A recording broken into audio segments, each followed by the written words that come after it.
Hello, c'est Greg, j'espère que tu vas bien et je te souhaite la bienvenue dans cette nouvelle vidéo. Première vidéo de l'année 2024, donc je te souhaite une très bonne année et j'espère que tu feras de très bonnes affaires immobilières en cette année 2024. Alors, cette vidéo, je vais la diviser en trois parties. Première partie, je vais te partager un petit résumé, une synthèse de ce qui s'est écoulé au niveau du marché immobilier 2023, car en fait, à chaque fin d'année, tu as les notaires de France qui publient un rapport, un bilan, une synthèse du marché immobilier qui s'est écoulé. Et ils te partagent certains chiffres qui sont toujours intéressants à prendre en compte pour pouvoir en fait faire par la suite des comparaisons. Donc ça, c'est ce que l'on va voir dans la première partie. Dans la deuxième partie, on va voir un petit peu une projection du marché immobilier 2024. Et en fait, là, ce qui est bien, c'est que également, il y a quelques jours, j'ai eu le directeur de ma banque au téléphone. J'ai discuté un petit peu avec lui. Alors déjà, pour moi, personnellement, pour pouvoir faire des projections sur mon activité d'achat-revente de biens immobiliers en 2024, mais également, je lui ai posé des questions. Donc, je vais te partager certaines informations qui sont à prendre en compte. Et également, je vais te partager des choses ensuite qui restent mon avis personnel.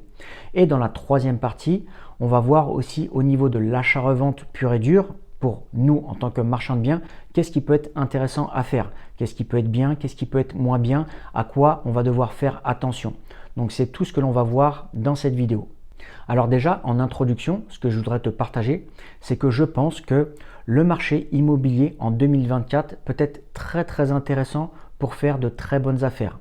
Donc si vraiment toi, tu veux te lancer dans l'achat-revente de biens immobiliers, tu souhaites te former, n'oublie pas, je propose de t'accompagner à travers un programme de formation qui est vraiment ultra complet, où il y a plus de 30 heures de formation et également tous les documents et les outils nécessaires pour que tu puisses te lancer sereinement en évitant les erreurs de débutants et pouvoir réussir sur le long terme. C'est vraiment un programme de très grande qualité. Je ne dis pas ça parce que c'est mon programme de formation, c'est pas quelque chose que j'ai créé à la va-vite. C'est un programme de formation. J'ai mis plus d'1 an et demi à le développer car il y avait pas mal de personnes quand j'ai lancé ma chaîne YouTube qui m'ont demandé si je proposais un programme de formation, un programme d'accompagnement. Donc j'ai mis pas mal de temps à le développer et aujourd'hui tu peux y accéder. Et en fait c'est un programme de formation qui est vraiment très abordable. Ce programme-là, il n'est pas en vente à 1500 ou 2000 euros. Il est d'une très grande qualité et tu peux y accéder pour seulement 495 euros. Donc tu vois, le tarif, il n'est vraiment pas élevé. Et une chose qui est sûre, c'est que si par exemple tu commences à te former et après tu passes à l'action, c'est un programme de formation, il sera largement rentabilisé avec ta première opération. Une autre chose aussi, c'est que si par exemple tu as des questions au sujet de ce programme de formation, n'hésite pas à me poser les questions juste en dessous de la vidéo ou tu peux me contacter aussi via mon compte Instagram Vie de Marchand de Biens. Dans le futur, j'espère et j'aimerais bien vraiment créer un petit groupe privé de personnes qui font uniquement de l'achat-revente de biens immobiliers. Comme ça, on pourra vraiment échanger sur ce sujet-là car c'est toujours intéressant de se créer un petit groupe. Donc ça, c'est quelque chose aussi que je projette sur le long terme. Donc comme je te l'ai dit, n'hésite pas à cliquer sur le lien qui est dans la description pour avoir un aperçu du programme que je propose. Donc là, on va entrer dans le vif du sujet et on va aborder la première partie. Alors déjà, ce que l'on peut constater, c'est que les notaires de France, donc comme je te l'ai dit, ils ont publié un grand rapport, un grand bilan. Et déjà, au niveau des transactions, il y a eu une baisse de 18% par rapport à l'année 2022. C'est-à-dire qu'en 2023, et là j'ai quelques chiffres qui sont notés juste ici, donc il y a eu 928 000 transactions. Ok, donc ça c'est quand même un chiffre à prendre en compte. Et en fait en 2022, il y avait eu 1 138 000 transactions. Donc en fait ça fait une baisse quand même générale de 18% par rapport à l'année 2022. Donc on voit que quand même en 2023, il y a eu une petite baisse des transactions, mais je t'avouerai que je ne trouve pas que c'est quand même catastrophique. Ensuite, ils indiquent qu'il y a eu une baisse aussi au niveau du prix des logements. Par exemple, au niveau des appartements, ils indiquent qu'il y a eu une baisse de moins 2% et au niveau du maison, il y a eu une baisse de moins 1,6%. Donc honnêtement, c'est une petite baisse, certes, mais je ne trouve pas que c'est vraiment dramatique. On parlait beaucoup de crise immobilière.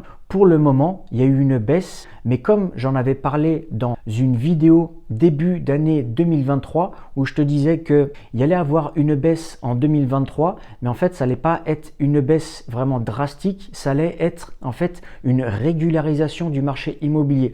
Pourquoi? Parce que les années précédentes, quand on est sorti de l'année 2020, on a eu 2021, 2022, il y a eu vraiment une montée en flèche des prix de l'immobilier et je trouvais vraiment qu'il y avait une surestimation de beaucoup de biens et qu'en 2023, il y allait avoir une légère baisse, mais en fait, ça allait être une correction, être une régularisation des prix. Donc en fait, c'est un petit peu ce qui s'est passé.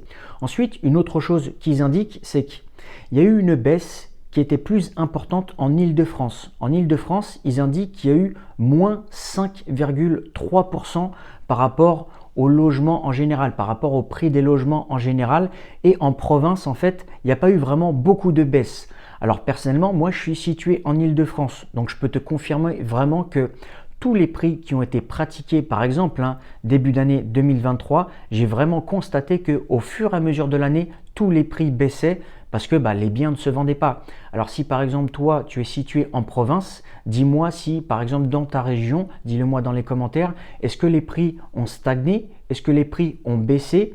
Parce que personnellement je ne suis pas spécialement situé en province, donc je ne regarde pas un petit peu le marché immobilier en province. Mais si vraiment toi tu es situé, que ce soit en province ou même dans le sud de la France, n'hésite pas à me dire ce que toi tu en as pensé. Mais en gros, le bilan des notaires indique qu'il y a eu une plus grosse baisse en Île-de-France que sur le marché en province. Également, une autre chose qu'ils indiquent, c'est que la baisse va continuer un petit peu de s'accentuer là début janvier 2024. Enfin, ils disent début janvier, c'est plus tout au cours du mois de janvier 2024. Alors après, est-ce que ça va continuer en février, en mars, etc. Ça, je ne pourrais pas te le dire, j'ai pas non plus de boule de cristal, mais je pense pas que ça va continuer indéfiniment. En fait, il y a des petites choses qu'il faut prendre en compte, et ça on va le voir en fait dans la deuxième partie de vidéo. Mais en fait, ils disent que là, début janvier 2024, il y a une baisse qui va continuer. Ils disent que sur le marché en général en France, il y aura moins 3,9%. Ils disent également qu'en province, il y aura encore une petite baisse de moins 3,3%. Également, ils indiquent qu'en Île-de-France, il y aura une baisse qui va s'accentuer un petit peu à moins 7,3%. Donc ça, c'est des chiffres qui sont intéressants quand même à prendre en compte. Donc ça, c'est tout ce que je voulais te partager vraiment dans cette première partie. Et comme je te l'ai dit, si par exemple toi également tu es situé en province ou même dans le sud de la France, n'hésite pas à me dire qu'est-ce que tu as pensé du marché immobilier en 2023 dans ton secteur. Donc là, on va aborder maintenant la deuxième partie et on va voir en fait certaines projections au niveau du marché immobilier 2024. Alors déjà, une des premières choses qui est très importante à prendre en compte, et là je vais surtout te parler de choses par rapport à ma position, une personne qui fait de l'achat-revente de biens immobiliers. Et ce qui est intéressant à prendre en compte pour nous, c'est en fait les taux immobiliers. Pourquoi? Parce que nous, on va acheter des biens, certes, mais également on va les revendre. Et ce qui est toujours le plus important aussi, c'est de revendre des biens. Les acheter à un bon prix, c'est une bonne chose, mais également, ce qui est le mieux, c'est de pouvoir revendre ces biens pour pouvoir encaisser notre marge. Et pour qu'on puisse revendre des biens, la plupart du temps, on va les revendre à un particulier. Donc, le particulier, il faut qu'il puisse obtenir son financement. Et en fait, à combien il va obtenir son financement? Alors là, il y a les premiers chiffres qui sont tombés début janvier 2024. Donc en fait, il y a une légère baisse au niveau du taux. En fait, un particulier, et ça ensuite j'en ai aussi discuté avec mon directeur de banque et aussi avec plusieurs agents immobiliers. Donc ils m'ont bien confirmé qu'il y avait une petite baisse des taux et on est aux alentours des 4%. Donc au mois de janvier, un particulier, s'il veut obtenir un prêt immobilier, il pourra obtenir un prêt immobilier aux alentours des 4%. Donc c'est une légère baisse par rapport à décembre 2023. Et il y a une autre chose aussi qu'il va falloir prendre en compte, c'est que par rapport à l'année 2023, les banques, en fait, ils changeaient le taux tous les mois. Tu as dû le constater, en 2023, quasiment tous les mois, on avait des taux qui augmentaient. Et en fait, là, ce qui va se passer, c'est que apparemment, d'après les informations que j'ai pu récolter, c'est qu'en fait, en 2024, les taux ne vont plus changer tous les mois, mais vont changer en fait tous les trimestres. Donc ça peut être une autre information aussi à prendre en compte. Ça veut dire que par exemple, les taux qui sont tombés au mois de janvier devront rester par exemple au mois de février et au mois de mars. Donc ça peut être aussi une autre chose à prendre en compte. Également, je pense qu'en 2024, là, peut-être que le premier trimestre 2024, il y aura peut-être encore une légère baisse de certains biens immobiliers. Mais en fait, je pense que ça dépend des biens immobiliers, ça dépend également le secteur. S'il y a encore une baisse qui continue un petit peu, ce sera toujours, je pense, une régularisation, mais à un moment donné, ça ne va pas baisser à l'infini. Et en fait, ce qui peut être intéressant, c'est que là, par exemple, ce premier trimestre 2024, il peut également y avoir de très très bonnes opportunités à saisir. Et en fait, moi, ce que j'ai constaté, c'est que dans les années 2021-2022, quand tu faisais des offres qui étaient agressives, c'était vraiment très très compliqué de les faire passer. Et là, ce que j'ai remarqué, c'est que en 2023, et là ça continue aussi un petit peu en 2024, les agents immobiliers sont vraiment très ouverts. C'est-à-dire que même si tu fais une offre très agressive, parfois ils ne la communiquaient pas aux propriétaires du bien parce qu'ils se disaient que l'offre elle était trop basse par rapport au prix initial. Moi là, tout ce que j'ai vu en 2023, tous les agents me disaient même si l'offre elle est beaucoup plus basse que le prix, n'hésitez pas à me le communiquer parce que même pour eux, c'était un petit peu difficile de vendre certains biens. Alors bien sûr, tout dépendait du secteur et du type de bien, mais à un moment donné, eux aussi, ils doivent vendre des biens. Donc je pense que là, en 2024, et surtout là, par exemple, le premier trimestre 2024, il va y avoir vraiment de très très bonnes opportunités à faire. Si tu souhaites te positionner, eh bien n'hésite pas quand même à faire des offres qui peuvent être agressives. Alors ça, après, on va rentrer dans le détail dans la troisième partie, mais c'est quelque chose aussi que je voulais te partager. C'est que je pense que là, début janvier 2024, il peut y avoir une petite baisse qui continue, mais je pense pas que ça va être à l'infini. Une autre chose aussi, c'est que je ne sais pas si tu as vu là récemment, il y a eu quelque chose qui est passé au niveau des crédits immobiliers qui passent à 27 ans. Il est possible de faire un crédit immobilier sur 27 ans, mais par contre, il faut que tu puisses utiliser 10% de la somme qui sera dédiée à faire des travaux de rénovation. Donc ça peut peut-être aider certaines personnes qui souhaitent vendre des biens immobiliers aussi, qui ont besoin d'une rénovation. Et là, on va rentrer un petit peu plus dans le détail sur la troisième partie par rapport à nous qui faisons de l'achat-revente de biens immobiliers et ce qu'il va falloir faire et ne pas faire en 2024. Je vais te partager vraiment pas mal de choses qui sont très intéressantes. Donc là, on va aborder la troisième partie. Alors, qu'est-ce que l'on va devoir faire et ne pas faire quand on va vouloir se lancer dans l'achat-revente de biens immobiliers en 2024? Alors déjà, comme d'habitude, comme en 2023, 2021, 2022, bref, comme dans toutes les années, vraiment la première chose, c'est qu'il va falloir toujours se positionner sur des bonnes affaires. Quand je dis des bonnes affaires, c'est vraiment des affaires qui vont vraiment être très intéressantes pour nous en tant que marchands de biens.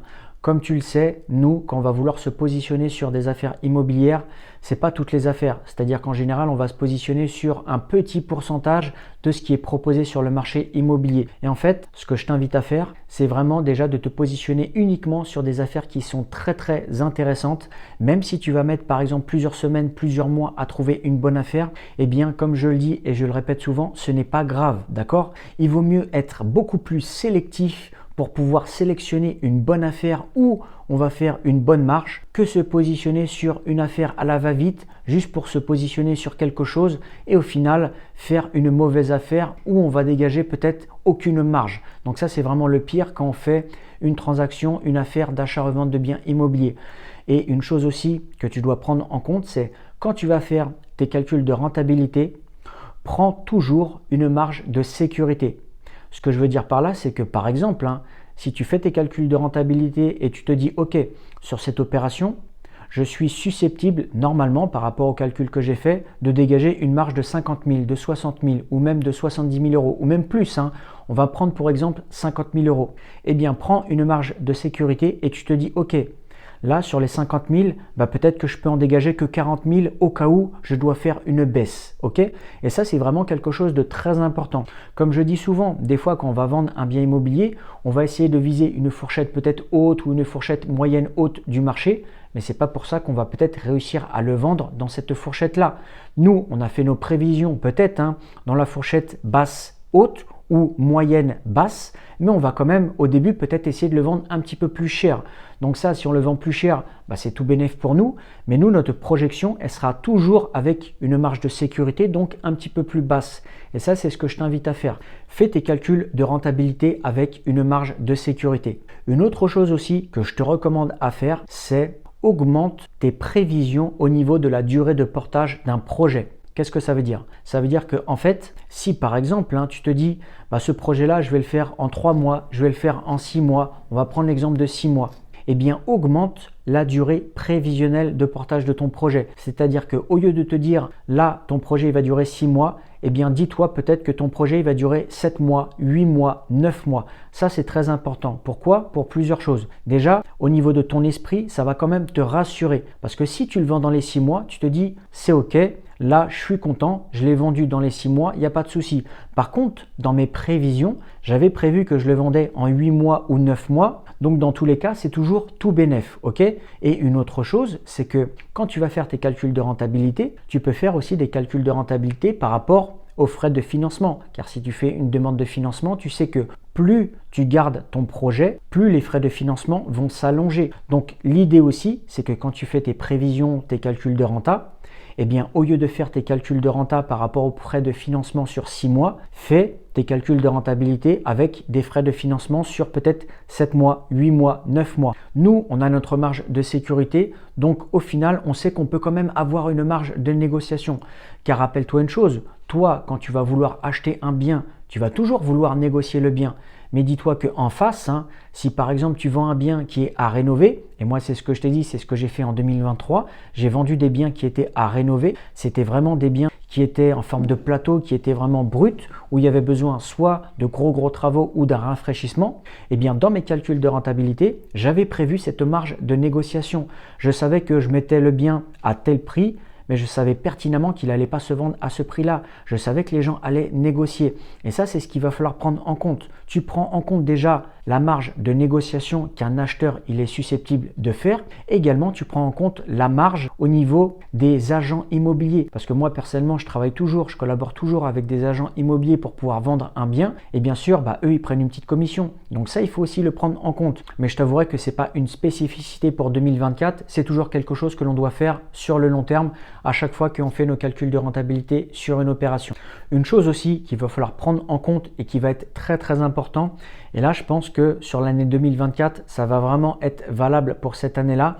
Alors après, à voir comment va se comporter le marché, soit en milieu d'année, soit en fin d'année. Ce que je te recommande, c'est fais attention sur les opérations que tu vas revendre très très cher. Je te donne un exemple. Imaginons tu te positionnes sur un bien, le bien, tu vas faire une rénovation et tout ça, et tu vas vouloir le revendre par exemple 400 000, 500 000, 600 000, même plus. Tout ce qui se vend à ce prix-là aura toujours un petit peu plus de mal à se vendre que les biens qui se vendent aux alentours des 150, des 200, des 300 000 euros.